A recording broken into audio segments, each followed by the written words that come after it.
Okay, let's go through the 7 stories. So first of all, overcoming the monster, which apparently is something to do with a thrilling... This, by the way, this is the hot off the press manuscript from the literary agent, you know, before the story is published. So, you know, I've got this as sort of a prompt, you know, to help share with you, okay?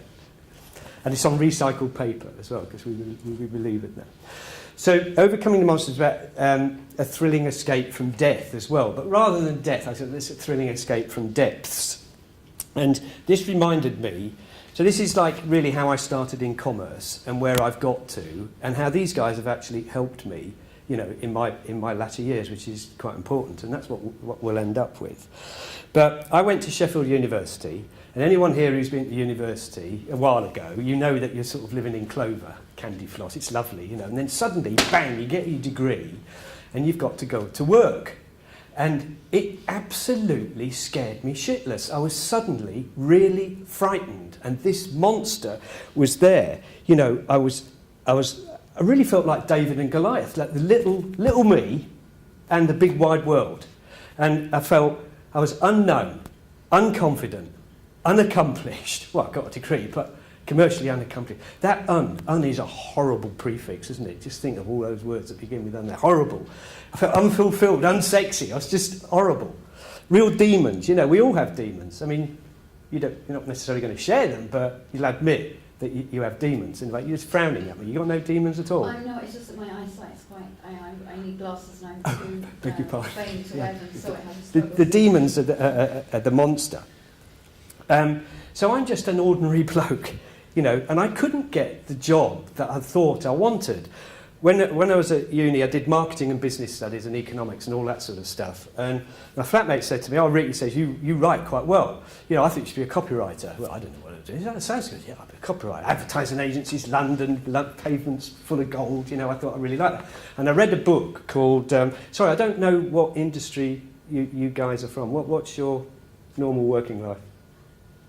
Mine is a communications consultant for corporates. Okay, cool. Fergus? Cost management for businesses. Okay, so we're in similar sort of spheres, yeah?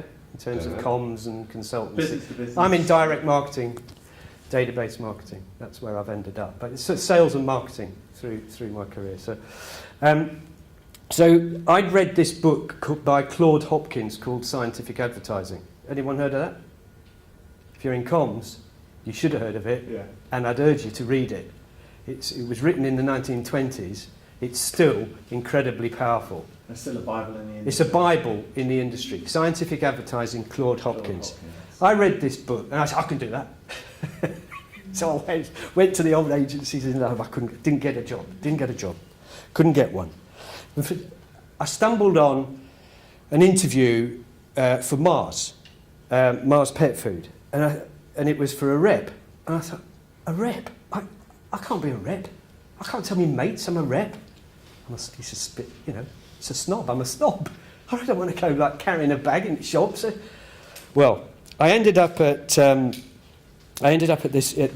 interview, and it was a real light bulb moment. This guy came up to me. His name's John Spencer. You know, there's sometimes you go through life and you just remember people's names. Sometimes he came up to me, forced me against the wall. He basically said to me, "Oi, I don't think you've got any lead in your pencil to answer shop's objections."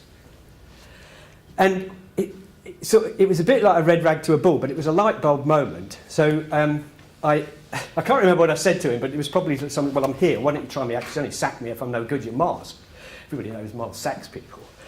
Anyway, so that's how I started out. I called myself a distribution executive, not a rep. So it's quite a nice title. Like that. Then I got promoted out of the... so this is my sort of rags to riches story, if you like. The demons have gone. I've fought this guy back. I've got, you know, I get into the company. I do all right out in the field. The first call I had was I went into a Tesco on a Monday morning, and I went up to Tesco, a little spotty youth like me, and I said, "I'm from Mars Pet Foods. I just come to check your stock." He goes, "You can write off.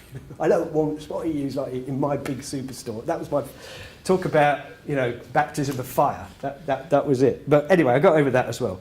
So then I went into the office and I was doing various jobs for marketing. I thought the marketing guys were like gods, you know. So these are the prime creators of cash flow. I just loved it all. We're going to talk in a minute about the mistakes people make. I got off with the sales director's mistress. Not a good idea. So I got fired from Mars. So then I went to... Well done, though. Yeah, no, but everybody gets fired. Every man in this audience is going, yes. Come on. Well, I was working in the customer service department. There were quite a few ladies there, and I'm a young, hot buck, you know. But you've got to learn, you know. I mean, it's all about people interaction. I better move on quickly. Then I went to Beecham, and so I learned... I don't want you to move on. I really like that area. All those really that good... Oh, come on, look, I don't want to brag. I'm just giving you information. Yes. You're sharing experiences. Sorry. So I learnt selling at Mars, and then I went to Beecham, Glaxo, and I was doing PLJ, Lucozade, Aquafresh, stuff like that. So I learnt about brand management there. You know, this is my rags to riches bit. Then I went to Pedro de Mec and flogged sherry and wine, and I learnt there about marketing mismanagement, because the two guys at the top, the managing director and the marketing director, were ex-Procter & Gamble guys. And they thought, oh, come into this sleepy old booze industry and we'll shag it. We'll, you know, really set the bloody ball afire, you know, like, get them alight, you know, like that. Does anyone remember Augustus Barnett, the old wine shop chain, Augustus Barnett? Do you remember it a few years ago? Yeah, I'm very old. I remember that chain, Yeah. Brian Barnett used to come in for meetings at 12 o'clock and and he would be wheeled out into, he's quite a large gentleman, he would be, as lonely brand managers has to call them gentlemen then, you know, he would be wheeled out at about 5:30 into his black and maroon Rolls Royce. Yeah, it was great days. But these guys thought they could turn the booze industry around, and very arrogant, and they didn't.